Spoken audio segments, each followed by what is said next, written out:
আজ না তোর রেজাল্টটা কি আমি দেখবো? ওট রেজাল্ট। আমি তানভীর।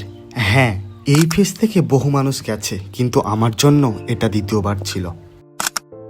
সকাল 11টায় রেজাল্ট দেবে, এটাই ফিক্সড হলো। রেজাল্টের এই ওয়েবসাইটের ফিডটা, এটাতে ক্লিক করার পর কেমন জানি মনে হয় যারা রেজাল্ট দেখে শুধুমাত্র তারাই জানে। হাজারো মানুষের প্রত্যাশা, বিশেষ করে আব্বু আম্মুর, হ্যাঁ আমার ছেলে ভালো রেজাল্ট করবে, এত কষ্ট করেছে ওর পেছনে। কিন্তু আমি তো জানি আমার প্রিপারেশন কেমন ছিল, কিন্তু তাও আল্লাহর কাছে দোয়া করা ছাড়া অন্য কোনো অপশান ছিল না। টু বি অনেস্ট, আমি যেমনটা আশা করেছিলাম তেমন কিছুই হয়েছিল। কিন্তু কেমন করে বোঝাবো আমার সেই সব শিক্ষকদেরকে যারা প্রবল প্রত্যাশায় আমার দিকে তাকিয়েছিল? আমি কেমন করে বোঝাবো আমার পরিবারকে?